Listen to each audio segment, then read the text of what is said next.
Почитувани пријатели, ве покануваме да бидете дел од утринската програма на Радио Глас на надежда. Секој ден од понеделник до петок во 8:30 минути со Томе Трајков.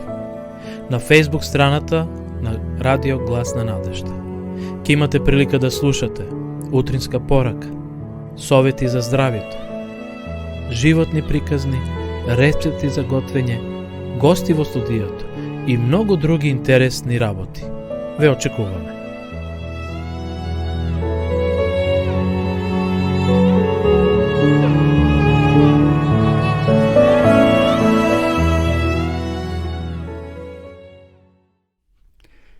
Почитувани гледачи, добро утро и ова утро од Кавадарци, од студиото на Радио Глас на надежда. Денеска сме вторник, 19 април, 109 ден во годината. Уште 256 дена не делат од крајот на ова календарска година. Верувам дека сте добро утрово, иако времето е навистина тмурно, во Кавадарци 8 на облачно.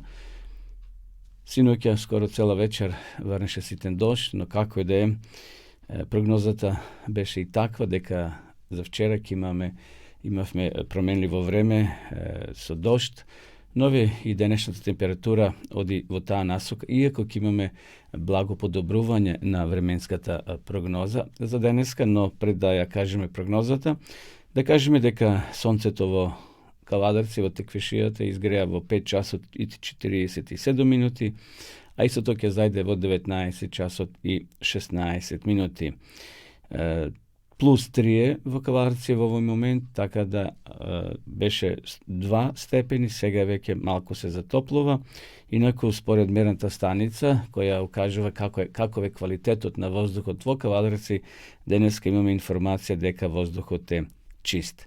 Што се однесува до останатите сервис информации, времето ќе биде променливо, облачно со сончеви периоди. Претежно во планинските подречја ќе има локални врнежи од дожд, ќе дува слаб јужен, а во западните делови умерен западен ветер. Утрово имавме во западните делови и во крајни источните минусни утрински температури.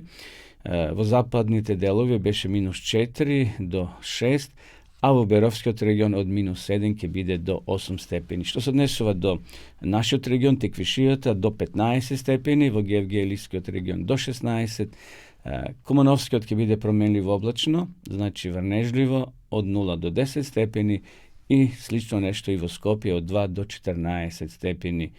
Во југозападните делови, значи Пелагонија и Охридскиот дел, 0 до 11 степени и Охрид од 1 до 10 степени. Тоа е прогнозата за денеска. Значи ќе имаме во поедини периоди и малку сонце, но сепак ќе биде се уште тмурно и врнежливо.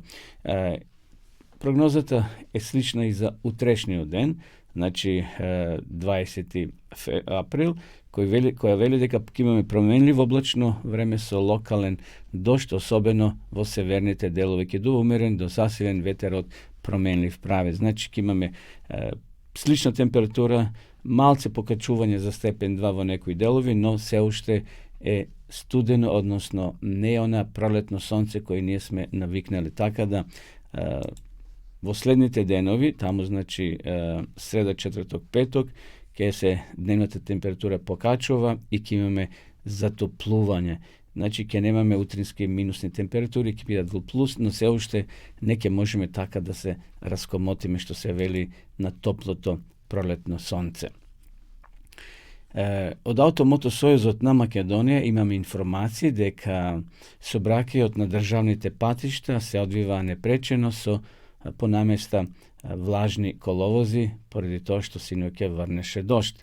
Интензитетот на сообраќај на патните правци надвор од градските средини е умерен, а на граничните премини нема подолго задржување од македонска страна за влез и за излез од државата. Автомотосојузот препорачува прилагодена брзина на движење, почитување на поставената сообраќајна сигнализација и внимателно управување со возилата, особено на патиштата низ котлините, речните долини и клисури. Но јас би препорачал исто така внимателно возење и во самите градови или села, на пешачките премини да се препуштаат пешачите кои секогаш имаат предност.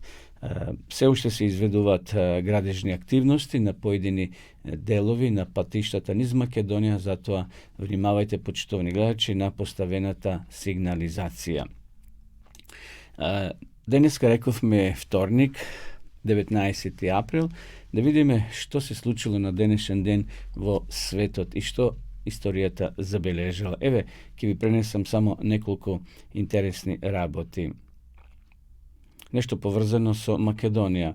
На денешен ден, 19. април 885 година, во Моравија умрел Методиј Солунски, посред брат на Константин, филозоф Кирил, двајцата македонски и сесловенски учители и просветители, создавајќи првата словенска азбука, преведувајќи ги на словенски јазик најпотребните богослужбени книги. Значи, еве од кога датира македонскиот јазик, односно словенската азбука. 1587 година британската флота под команда на адмирал Френсис Дрейк го освоил градот Кадис во Шпанија. Шпанската непобедлива армада е уништена во наредните неколку години во Ла-Манш. Добро, еве повторно нешто поврзано со војна. 1783 година Конгресот на САД на Соединетите Американски држави објавил дека со победа заврши војната за независност од Велика Британија. Од секогаш се воделе војни навистина, но овие последните се многу посилни, помасовни и поубиствени, би рекол. Некогаш војните се водели таму во планина на ливади надвор од градските средини, а сега знаеме како се води ова модерна војна. Се уништуваат градови, села, жива сила и луѓе страдаат. Добро. 1882 година умрел Чарлс Дарвин, британски научник, творец на теоријата на еволуцијата на живите суштества. Од 1813 година до 1836 година учествувал на научната експедиција на бродот Бигл, која имаше пресудно значење за поставување на неговата теорија за органската еволуција, која беше во спротивно со учењето на црквата. Во своето капитално дело Потекло на видовите ја изнел суштината на трансформистичките документи наречени дарвинизам. Роден бил на 12 февруари 1804 година. Значи, на денешен ден умрел овој човек по име Дарвин, кој направил голема збрка во верскиот и во научниот свет, тврдејќи дека човекот потекнува од мајмон. Сега, кој читате неговата книга, тој тоа го образложил, меѓутоа има многу празнини, има многу шуплини во таа негова книга, зашто многу работи не се дообјаснети. Тој оди на многу предпоставки, меѓутоа Библијата е многу едноставна, концизна и разбирлива дека Бог го создал човекот од прав земен, вели Светото писмо. Но, ете, на жалост, таа негова теорија влегла и во учебниците, во наставните предмети, и до ден денес се уште се изучува ова теорија дека човекот настанал по пат на еволуција и така натаму. Иако Библијата е многу појасна за сваќање и за верување, отколку неговите предпоставки кои се запишани и кои се уште на жалост луѓе веруваат. Не може да се освестат дека тоа нема никаква подлога. Во Париз на денешен ден 1906 година починал Пјер Кири, француски физичар и хемичар. Заедно со својата сопруга Марија Кири ги удри темелите на науката за радиоактивноста, пронаоѓајќи два важни елементи – радиум и полониум. Роден е во 1859 година. На денешен ден, 1911 година, во Португалија, црквата е одвоена од државата, односно државата е одвоена од црквата. Така треба и да биде. Црквата си има своји активности, а не да се меша во државните работи. Знаеме, кога црквата и државата во минатото била соединета, се случувале многу колежи, многу убиства на луѓе vernici hrišćani koji vjerovali na drug način, nekako što vjerovala tradicionalната crkva. Така da i u Makedonija, barem spored ustavot, crkvata je odvojena od državata. Iako, nažalost, ovo praksa gledame дека не се sprovede na mnogo državne aktivnosti, seda crkovni velikodostojnici, kako tije nešto ete da predstavovat, međutim, tije si imat svoje aktivnosti u ramkete na crkvata, no, nažalost, to jedno se pišuva, a drugovo praksa se raboti. Znači, na dnešен den 1911. godina v Portugalija crkvata bila odvojena od državata. 1945. godina amerikanskите vojnici vo Втората светска война го зазели германскиот град Лајпциг. Значи, тоа е веќе при крајот на завршувањето на Втората светска војна. На денешен ден, 19. април 1971. година, Советскиот сојуз ја лансирал вселенската станица Салјут во орбитата околу Земјата. Добро, еве 3-4 години потоа, 1975 година, од космодромот Бајконур со советска ракета е лансиран првиот индиски вештачки сателит. Знаеме, денеска постои борба горе во вселената на тие големи светски сили, како што е Америка, Русија, Јапонија, Кина, кој каде да постави свој сателит. Секако тие сателити имат и добро намерни цели, но има и шпионски цели за тие големи држави. 1993 година Кралството Холандија призна независноста на нашата земја, на Република Македонија. Во експлозија во една федерална зграда во американскиот град Оклахома Сити загинале најмалку 168 луѓе во 1995 година на денешен ден. Еве уште една несреќа која се случила 2000 година. Во најтешката несреќа во историјата на филипинското воздухопловство загинале 131 патник и членови на екипажот кога авионот на компанијата Air Philippines се урнал во близе на градот Давао во јужниот дел на Филипините. Еве, уште еден податок. 2005 година конклавата на кардиналите на Римокатоличката црква го избра германскиот кардинал Јозеф Рацингер за нов папа. Тој го избра името Бенедикт 16. Изборот на новиот папа беше означен со бел чад од Сиктинската капела и беше потврден со биење на камбаните 10 минути подосна од базиликата Свети Петар. Бенедикт 16 е 256 папа, поред избран и прв германец избран за понтив после 480 години. Знаеме дека тој си даде подот на оставка, сега живе во некој самостан и има сега друг папа после овој папа избран. Еве, почитувани гледачи, тоа беа неколкоте информации во врска со настаните кои се случиле на денешен ден. Поздрав до сите вас кои се во меѓувреме вклучивте и ја следите ова наша утринска програма на радио Глас на надежта. Само да дадам еден пресек на гледаноста на вчерашната наша емисија. Според она што го дава Facebook како податоци, под региони, централна Србија, во Србија, значи најмногу не гледале, потоа Кавадарци, Чаир, Војводина, Јамбол, Неготино, Виена, Баден-Витенберг, тоа е во Германија, Струмици, така натаму, еве по држави, Македонија секако најмногу, Србија, Хрватска, Бугарија, Германија, Америка, Австрија, Босна и Херцеговина, сега има и од Франција. Ете, поздрав до нашите гледачи во Франција. Италија имаме исто така на поголема група кои не следат. Секако има и во други делови кои ќе не следат во текот на денот, бидејќи ова емисија се снима и може да се погледа и во другите делови на денот на нашиот YouTube канал Радио Глас на надежта и на нашата Facebook страна Радио Глас на надежта. Еве тоа беа тие почетни сервисни информации, почитувани гледачи, одиме сега со песна.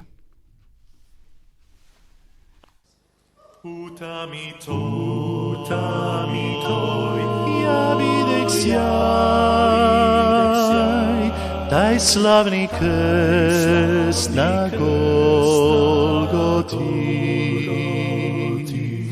tamo je znam,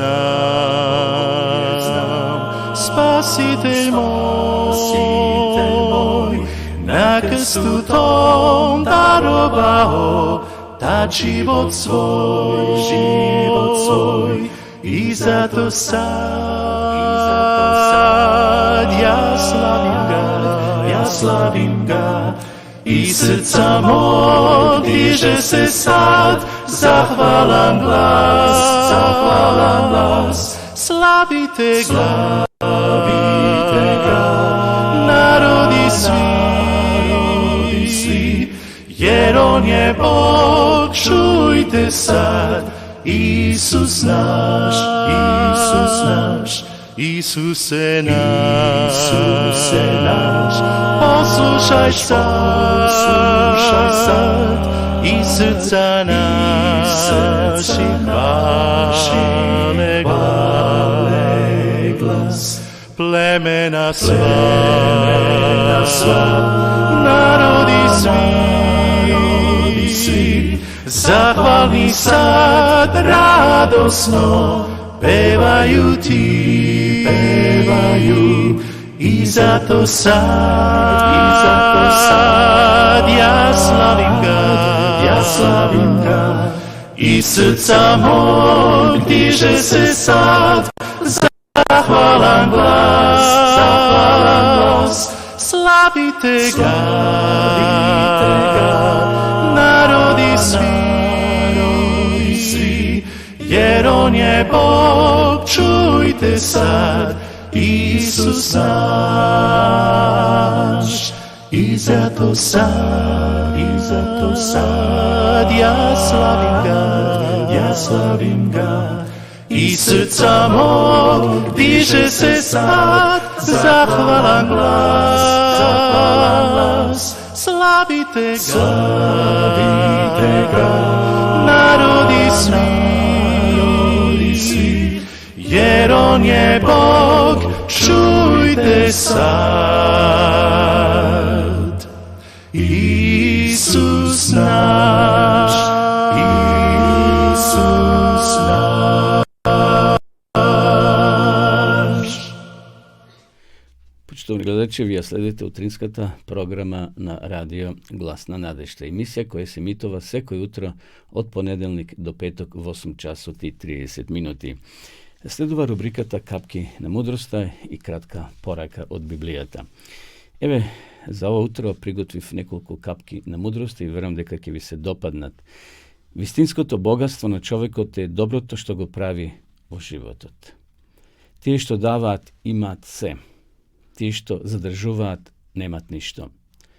Толку многу јазици на светот, а сите се смееме и плачеме исто.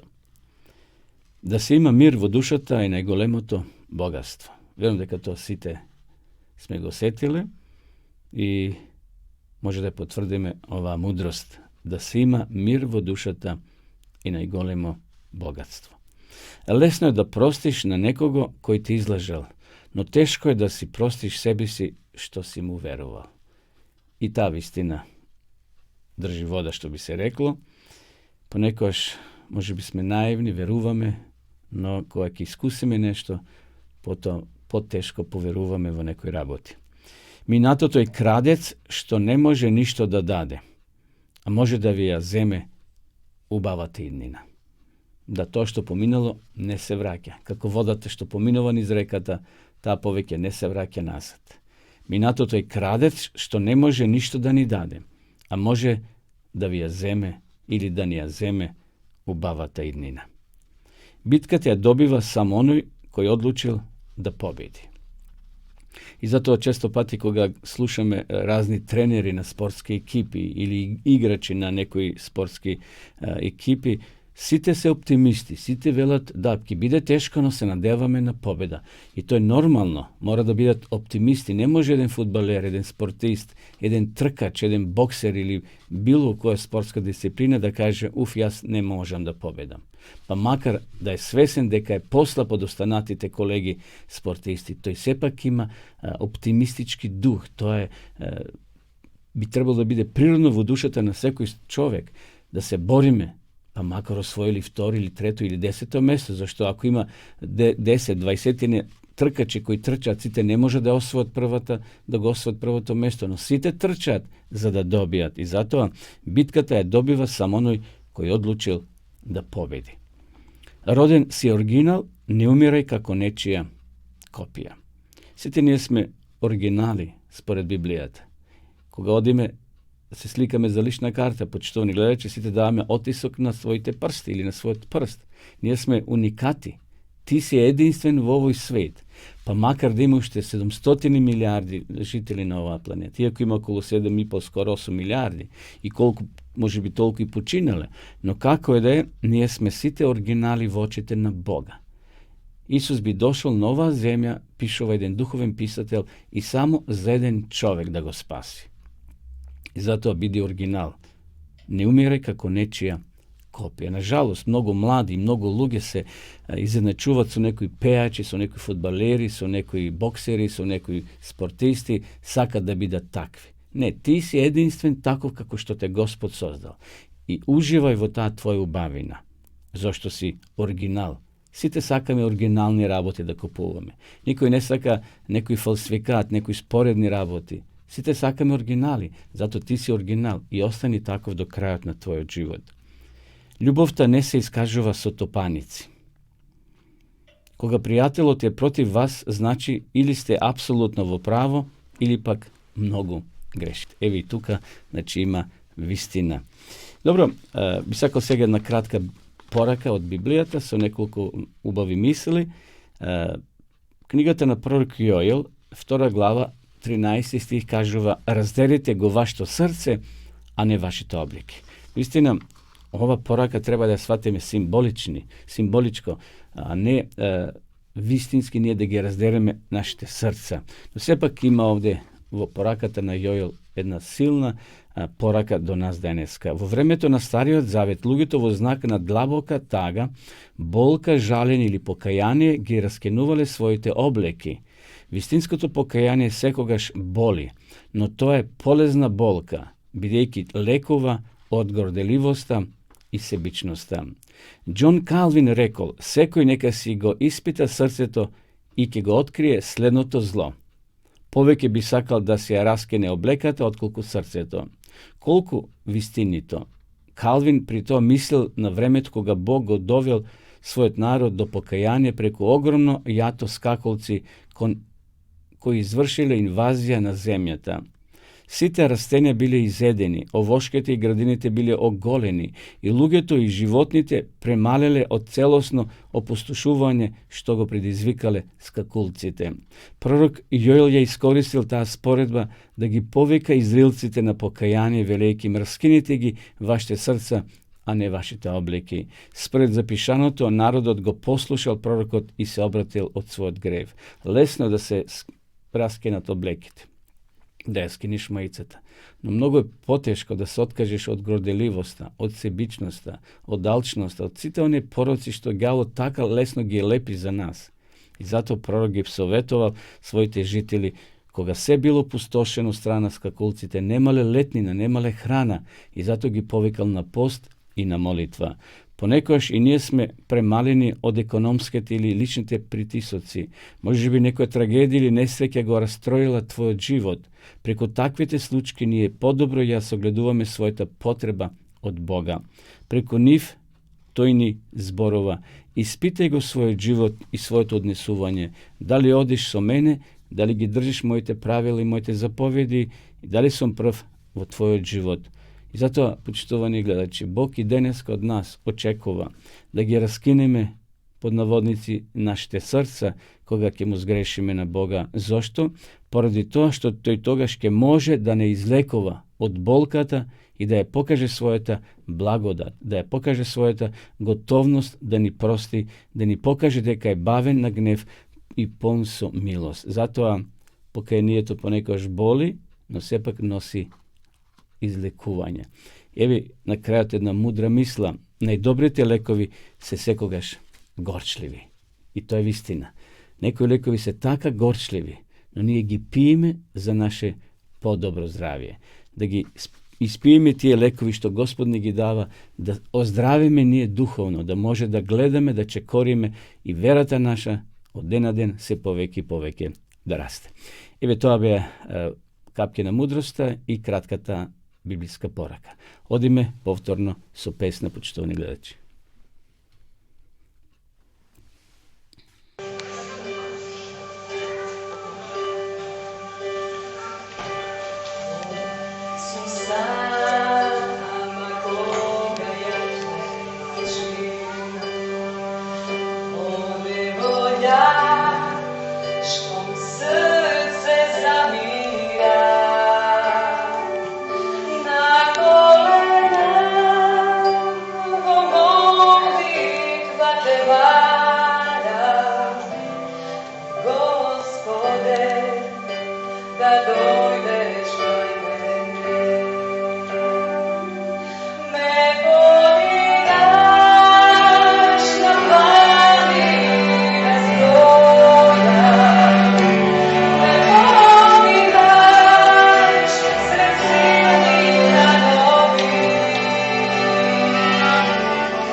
Продолжуваме со нашата емисија, почитувани гледачи, следува рубриката Утрински стих или Утринска порака за постарите, за сите нас од Светото писмо.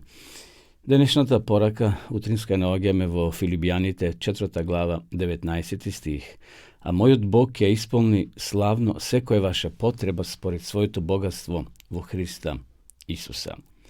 Сите можни благослови се изливаат на оние кои одржуваат животно важна врска со Исуса Христа.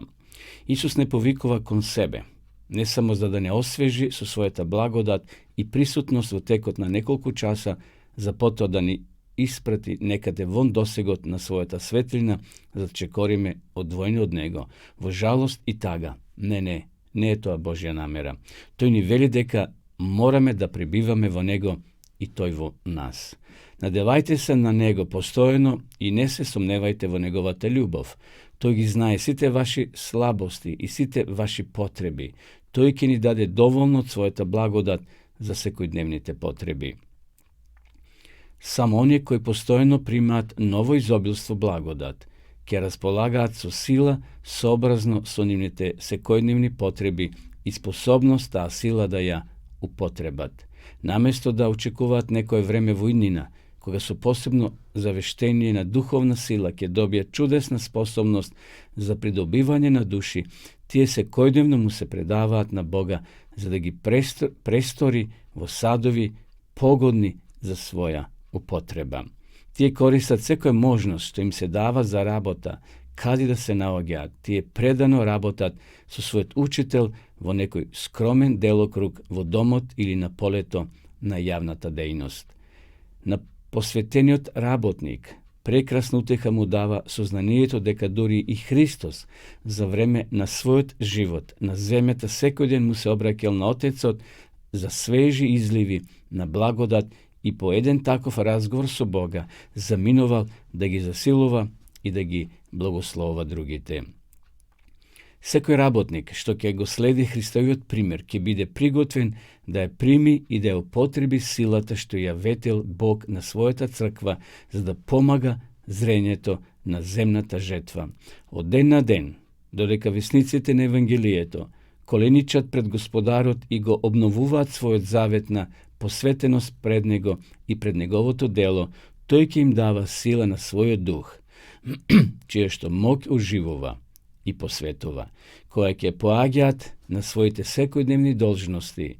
Тие ќе одат осведочени дека невидливата сила на Светиот Дух ги оспособува да бидат помагачи на Бога.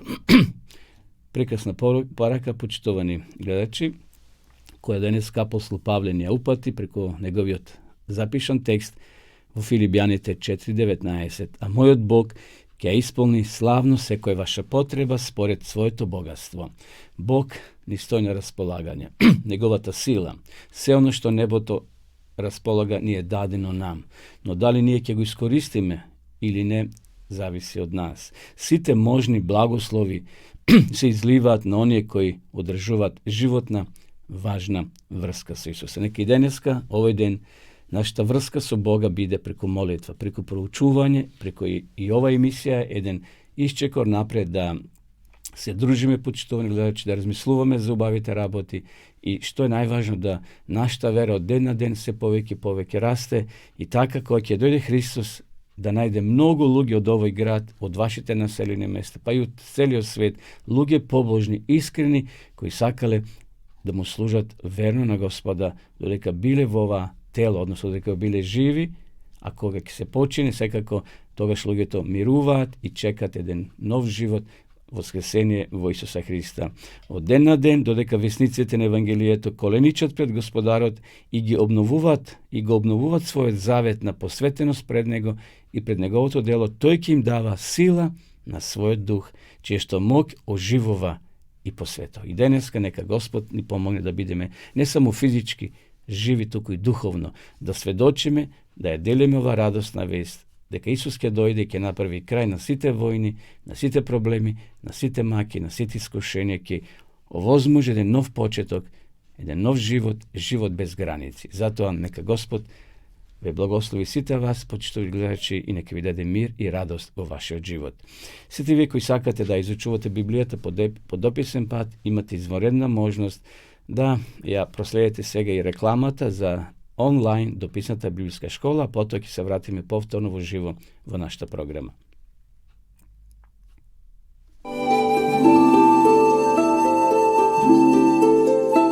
Почитувани пријатели, доколку сакате да ја изучувате Библијата, имате извонредна прилика тоа да го сторите преку онлайн веб страницата на Библијата зборува.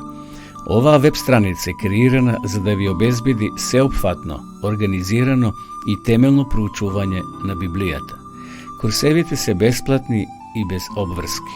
Можете да го следите во кое било време, тогаш кога вам ви одговора. На располагање ги имате следниве курсиви: библиска археологија, библиски пророштва, за верата и верувањето, библиски совети за здравјето, библиски совети за бракот и семејството. Запознајте ја Библијата, Светото писмо на Стариот и Новиот Завет преку курсевите на интернет или во печатена форма.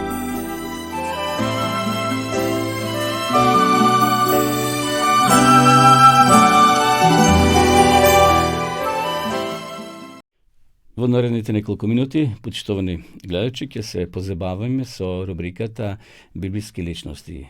Денес би спомнал 4 библиски личности кои ги наоѓаме во книгата на пророк Даниел. Кога царот Навуходоносор ги заробил огледните луѓе во Јудеја, тој често пати носел групи на заробени евреи во Вавилон. Така да во една група тој одвел 4 момчиња. Тоа биле Даниело и неговите пријатели Седрах, Мисах и Авденаго. И Библијата дава посебен осврт на таа група на луѓе, што е тоа што го тие доживееле, а е запишано во книгата на пророк Даниел. Всушност Даниел тоа го запишал за наша поука. И може да отворите со мене книга на пророк Даниел, првата глава, тука е овој настан за кој сакам сега малку да размислуваме и да ви пренесам интересни моменти. Значи, ова група на млади луѓе кој царот Навуходоносор ги носил во својата земја, имал намера да од нив направи вазали, своји соработници, и затоа ги школувал на најјаките, најсилните факултети и универзитети во тоа време. И тука текстот вели, еве да го прочитаме, потоа ќе дадеме мал коментар. Царот му нареди на Асвена за старешината на своите придвореници да доведат од синовите Израилеви неколку момчиња од царски или од благороднички род. Нека бидат без недостатоци, значи бирал убави момчиња, физички јаки и здрави, секако и умствено. Добро поучени и бистри, достојни да стојат во царскиот дворец. Асвенас нека ги научи на писмото и јазикот на халдиски, бидејќи тие зборувале еврејски, требало сега да учаат и вавилонски. Царот им одреди дневно следување од царските јадења и од виното од својот стол. Нека ги воспитуваат 3 години, потоа ќе стојат пред цар. Значи 3 години требало да се приготват, да ги воспитуваат, да ги учат и да ги научат сите правила. Меѓу нив беа јудејците Даниел, Ананија, Мисаел и Азарија. Тоа били нивните еврејски имења, подоцна царот им ги менува во Седрах, Мисах и Авденаго. Старешината на придорниците им даде имења Даниел, ке се вика Валтазар, Ананија Седрах, Мисаел Мисах и Азари Авденаго. И сега што е поентата, зошто денеска сакам овој настан да го споделам со вас, почитувани гледачи? Што е тука многу важно или важноста на овој настан? Даниел одлучи во срцето дека нема да се оскврни од царските јадења и со виното од неговиот стол, па го замоли дворскиот старешина да го поштеди, та да не се оскврни. Господ му даде на Даниела, те најде благонаклоност или милост кај старешината на придворниците. Началникот му рече на Даниела: се плашам од својот господар царот, тој ви одреди јадење и пиење, па ако види дека вашите лица се помршави отколку во другите момчиња од ваша возраст, јас ќе бидам виновен заради вас пред царот. Тогаш Даниел му рече на чуварот, кого старешината на придворниците им го беше одредил од Даниела, Ананија, Мисаела и Азарија: те молам, обиди се со своите слуги 10 дни, нека ни дават зеленчук за јадење и вода за пиење. Тогаш ќе видиш какви ќе бидеме ние и какви момчиња кои јадат од царските јадења, па направи разлика, односно споредине со нив. Па ќе видиш. Тој се согласи и ги остави на испитување 10 дена. А по 10 дена тие беа поубави и позгоени отколку момчињата кои јадеа од царските јадења. Отогаш чуварот ги прекрати нивните јадења и дажбата вино што треба да го пијат, те им даваше зеленчук. На овие 4 момчиња Бог им даде знаење и разбирање на сите книги и мудрости. Даниел gdje разбираше виденијата и суништата, откако се исполни времето одредено од царот, за да му ги доведат старешината на придворниците, ги воведе пред Навудоносора и ги тој гледаше. Царот разговараше со нив и меѓу сите не се најде ниеден како Даниел, Ананија, Мисел и Азарија, и така тие останаа пред царот. Еве, тоа е таа вистинска случка, почитувани гледачи. Момчињата требало, значи, да бидат поучувани 3 години и потоа да му служат на царот. Но, ете, Данило, Седрах, Мисах и Авденаго побарале да не јадат од таа храна која се пренесувала на нивните богови, на нивните жртвеници, а потоа им се давале на момчињата во тие училишта да јадат месо, она месо кое било спротивно на библиското упатство за користење на месна исхрана. Всушност, тие воопшто не сакале никакво месо, ниту пиеле алкохол или вино. Гледате, од водата нема подобар пијалок. И навистина, на крајот, после 3 години, односно после тие 10 дена на испитување, нивната физичка физиономија биле поубави, помеснати, вели, но психофизички биле многу понапредни од нивните колеги. Но тие биле решени да не му сгрешат на Господа. Тие знаеле дека не треба да јадат од тие царски јадења, бидејќи според законот на Господа било забрането да се јадат некои животни што се јаделе во Вавилон. Всушност, тие ги одбиле сите месни исхрани, сета месна исхрана и по цена на живот овој нивни предпоставен се сложил, им дал, и на крајот, на вистина, кога царот ги видел, биле многу попаметни, многу поумни, и затоа Данило ќе биде во 2 влади, ќе остане како функционер. Значи во Вавилонското царство, кое ќе пропадне, но ќе дојде Медоперсиското и таму ќе биде Данило на својата функција. А овде имаме порака за нас, да бидеме ние верни на правилата што Господ ги дал и кога е во прашање исхраната. Не смеме се да јадиме. Па ако сте љубители на месна храна, почитувани гледачи, има Библијата правило. Прочитајте во 3 книга Мојсеева, 11 глава, Бог изричито кажал која врста на месна храна може да се јади. Оние животни кои преживаат и оние кои имаат раздвоени копита на нозете. Ако едниот услов го исполнува, другиот не, таквата храна од месна не е за употреба. Иако денеска и она чистата храна под наводници треба да се бира, зашто се шприцат со хормони, се хранат животните и многу штетно делува по нашето здравје. Најдобро да се вратиме на таа вегетаријанска храна, односно на храна што Бог ја дал во Свето писмо. И ако спомнав, имаме намера да користиме месна храна, тогаш да го следиме правилото што Господ ни го дал. И затоа вели Данило, Седрах, Мисах и Авденаго наумија, значи одлучија да не го навредат Бога кога е во прашање храната, зашто и алкохол не пиеле, гледате, вино не пушиле тие, зашто сакале нивното тело да остане храм на Светиот Дух. Еве, тоа беше рубриката за библиските личности. Денеска зборувавме за Данило, Седрах, Мисах и Авденаго, кои останале верни до крај на Господа, и Бог ги благословил и ги унапредил во една туѓа држава како робови, но сепак тие добиле едни големи, високи задолженија во царството Вавилонско. Одиме повторно со песна, потоа ќе се вратиме повторно во емисија.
Почнуваме со рубриката Запознай Македонија, градовите, селата, водопадите и се оно што Македонија го поседува.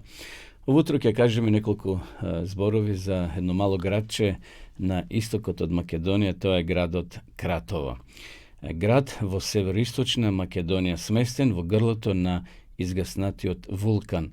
Представува еден од најстарите градови во Македонија и на Балканот. За самото градче, јас сум бил неколку пати во градот Кратово, навистина интересно, во една увала, помеѓу две планини, е сместено ова рударско градче, симпатично градче, кое има повеќе легенди за градот, така да, бидејќи самата местоположба е интересна, лежи на вулканска подлога, односно вулкански кратер. Според преданието, пред да го добил името по зборовите на Кират Ова, по името на тврдината на бреговите на Кратовска река, урната од османлиите. Во времето на Византија градот е наречен Коритос или Коритон. Ради то Корито, значи тука е во една увала, во два брега што се вели сместено. Подрачјето било населено уште во римското време. Градот бил познат како рударски град под името Кратишкара, кој припаѓал на римската провинција Дарданија во византиско време. Кратово е познато како Коритос или Коритон, што ја објаснува и неговата местоположба, корито во кое се наоѓа градот. Како сведоштво за животот и значењето на Кратово во античкиот и во средновековниот период, како важно рударско седиште, се остатоците од рудниците и големиот број на подземни тунели и премини кои ги поврзувале тие мали рудници и ја носеле рудата од едно до друго место. Во времето на владењето на Стефан Немања во 1189 година Кратово било присвоено кон Србија под српска власт, со градот властовал деспотот Јован Оливер. За постојањето на Кратово раскажувал Хомеровиот еп Илиада во 6 век пред нашата ера. Како доказ служат монетите од времето на Адилион, пајонски крал кој владел од 315 до 286 година после новата ера. Во тоа време, во новата ера, секако во градот се тргувало со злато, сребро и бакар. Овде има сега многу податоци за време на османлинскиот период, каде што турците исто така го зазеле и тоа градче, значи биле воспоставени нивно владење, нивни пари и така натаму. Градот го посетил според некои извештаи историски турскиот султан Мурат. Според еден попис од 1517 година може да се види соодносот на етничкиот состав на населението под домакинство. Во документот било забележено дека имало 328 христијански семејства, 292 муслимански, 37 евриски. За прв пат се забележени 10 ромски семејства, значи во тој период 1570 година. Историчарот Евлија Челебија и тој исто така во своите белешки спомнува дека Кратово го пишува како град кај што се ковале монети и дека во тој период градот имал 800 куќи, 350 дуќани, 20 мали и поголеми џами, медреси, текиња, амами, чешми и друго. Значи, бидејќи имало руда, имало железо, се топила рудата и правеле монети во тоа време. Кратово се наоѓа во североисточниот дел на Македонија, помеѓу општините Крива Паланка, Пробиштип, Свети Николе, Команово и Кочани, а во западниот дел е планината Осогово, во кратер на изгаснат вулкан. Низ него тече, значи, Кратовска река и 3 помали реки.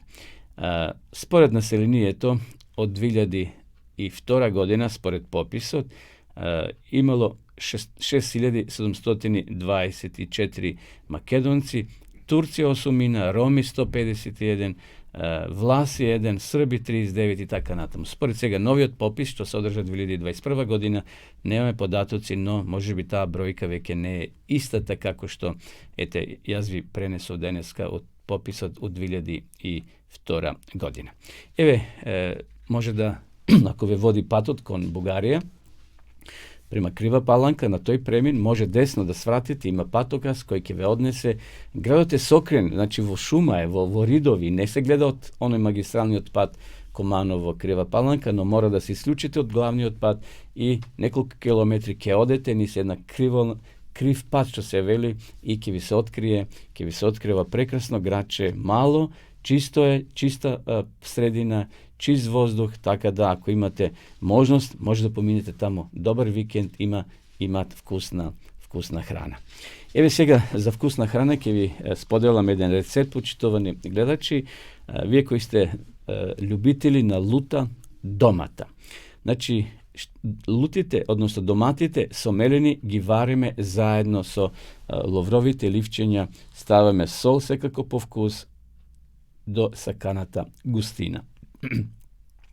Lutite piperčenja se melat i se pržat po malku maslo, od celokupното, znači, se zajedno so seckaniot magdenos. Koje ki gi popržime, go dodavame ostatokot od maslото, kiselinata i melenata piper. Се убаво изедначуваме и додаваме во сварената домата. Оставаме уште на кратко да повари, да проврие. Го собираме жешко, односно во жешки шишења или тегла. Зависно од лутината на пеперчињата може да се намалат или зголемат. Одлична како додаток на јадењата, но и пržена со јајца. Значи, тоа е густа домата која се вари, како што реков, еве кои се состојките, вие како домакинки, тоа брзо ќе го препознаете и како тоа може да го направите. Значи, 5 црвени домати, 3 до 4 ловрови ливчења, сол секако по вкус, 250 грами лути пиперчења, една врзелка магданос, една шолја масло, едно мало кафеано лажиче киселина и сето тоа го собирате на едно место и ете ќе направите една убава лута домата која може да ја макате со леп или како што овде се препорачува да ја ставите како додаток во јадења, но и пржена со јајца. Еве, тоа беше нашиот предлог за денеска. Пробајте, искусите, па пишете ни како тоа изгледа. Еве, почитувани гледачи, дојдовме и до крајот нова рубрика за нашите градови, села, водопади и совети за здравјето, но еве им уште еден совет, само да го прочитам, кога е во прашање користењето на шекер во нашата исхрана. Дали сте зависни од шекер? Шекерот е еден од најголемите непријатели во битката со килограмите. Сите сме свесни дека шекерот ги расипува забите и го пореметува нивото на шекерот во крвта, а сепак на моменти не можеме да се воздржиме дали вие сте зависник од шекер. Еве само дозволете ми уште минута-две да ви прочитам колку шекерот, оној белиот шекер е опасен. Во основа, сите јаглени хидрати се шекери, но не се сите шекери еднакви. Шекерите кои се користат во процесираната храна се генетски модифицирани или пак се работи за вештачки засладувачи.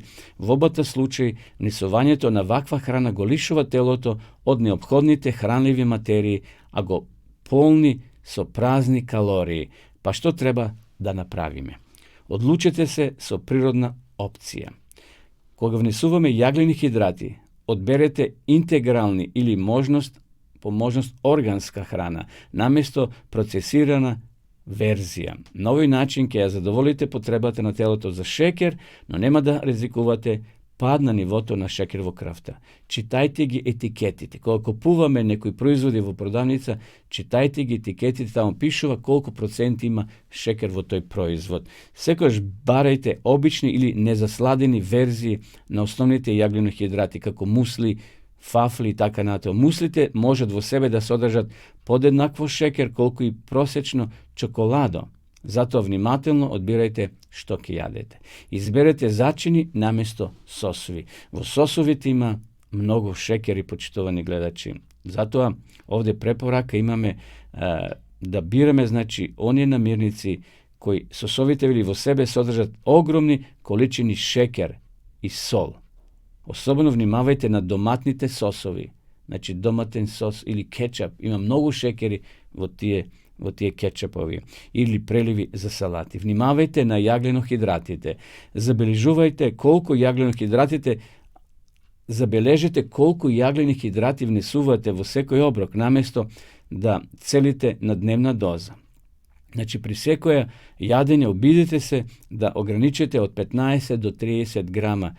Пониската граница е идеална за оние што се помалку активни и луѓе кои се обидуваат да ја намалат телесната тежина. Ете, само тоа беше подсетување. Сите знаеме дека шекерот и солта се штетни, тоа се намирници кои се постојано во секојдневна употреба, но може да ги анулираме на што помалку процент во нашата исхрана или да земеме природни шекери, значи да јадеме како што се урми, овоше и таму има шекер, но тие шекери не се штетни за нашето здравје. Одеме сега со песна и се вратиме повторно да ја привршиме ова наша денешна утринска програма.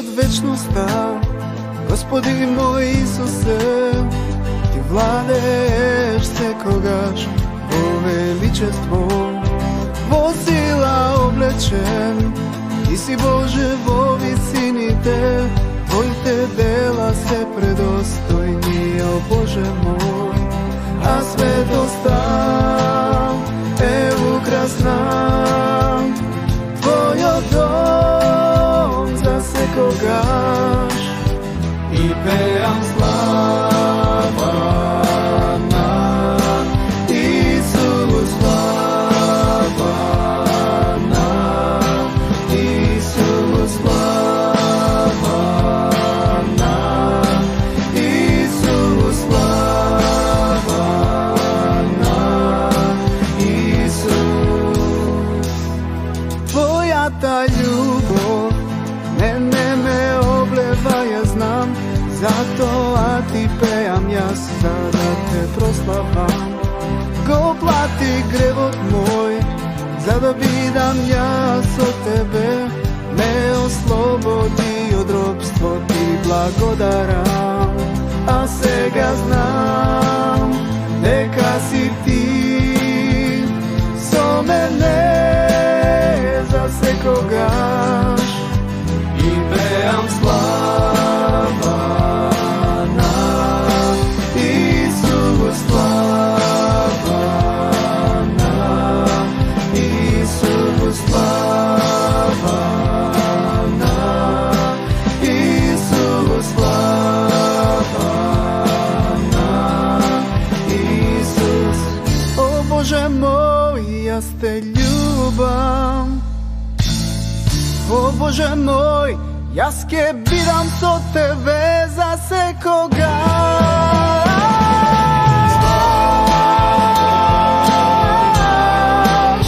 За секогаш. За секогаш. За секогаш.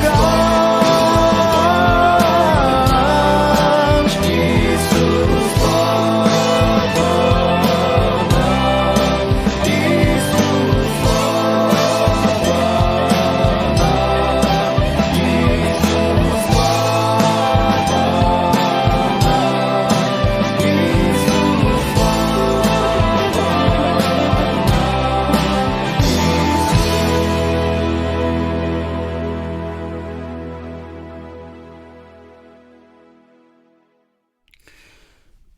Еве дојдовме до последната рубрика, почитувани гледачи, во нашата денешна емисија. Кога зборуваме за археологијата која потврдува Библијата, напоминуваме дека навистина има многу пронајдоци кои укажуваат дека денешната Библија, Светото писмо што ние го поседуваме е веродостојно на оригинало, бидејќи оригинални списи, нема. Тие се уништени и не се сочувани до денешен ден, но дека веќе биле во живот таквите списи, Бог потикнувал луѓе кои ги препишувале и денеска имаме препис верно што се вели на оригиналот или на оригиналните списи. И денеска во оваа наша емисија ќе пренесам интересни откритија, епохални откритија на професорот Тишендорф. Пролета 1844 година професорот Тишендорф се упатил на првото од своите 3 патувања на Блискиот Исток во потрага по старите ракописи. Така по 12 дена напорно јавање на камела од Египет дошол во манастирот Света Катарина, кој се наоѓал на планината Синај. Зошто тој од светот одвоен манастир во Синајската пустина толку го привлекувал професорот? Затоа што тој бил единствен ранохристијански манастир кој од своето основање, а го основал царот Јустинијан во 530 година, не претрпел никакво разорнување. Земајќи го предвид тој факт, Тишендорф сметал дека раните примероци од библиските ракописи овде би требало да имаат многу поголеми изгледи да бидат сочувани отколку на некое било друго место. Меѓутоа, грижливото истражување во манастирската библиотека што траело неколку седмици длабоко го разочарало, откако пребарал повеќе стотици драгоцени ракописи што биле собственост на библиотеката, Тишендорф не можел да пронајде ниту еден примерок од некој ран библиски запис или ракопис. Но на крај од неговиот престој сепак тој открил 129 големи листови на пергамент со библиски текст во голема кошница за отпадоци во која е одложуван отпадниот материјал за пишување што требало да се користи како гориво. Овие листови, за кои сметал дека потекнуваат од 4. век, содржале разни делови од старозаветни книги. Калугерите му подариле 43 вакви листови, додека задржале 86 откако дознале дека се мощне драгоцени. Што имало во тие листови што ги пронашал професорот Тишендорф? Што имало сокриено или запишено во тие старозаветни книги? Тоа ќе го откриеме во наредната емисија, почитувани гледачи. Затоа следете не и утре во исто време, на исто место, во 8 часот и 30 минути.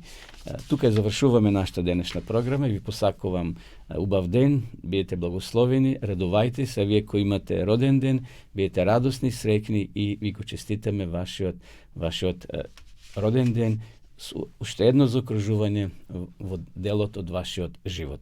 Почитувани гледачи, ви посакувам, како што реков, убав ден, благословен, да се видиме повторно, ако Бог даде, живот и здравје, утре наутро во 8 часот и 30 минути, а до тогаш довидување.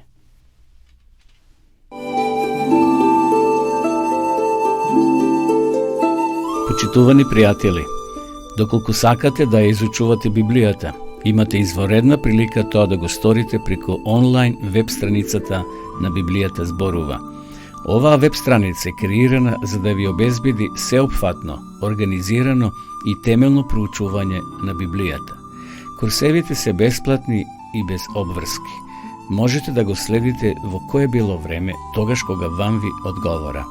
На располагање ги имате следниве курсеви: библиска археологија, библиски пророштва, за верата и верувањето, библиски совети за здравјето, библиски совети за бракот и семејството.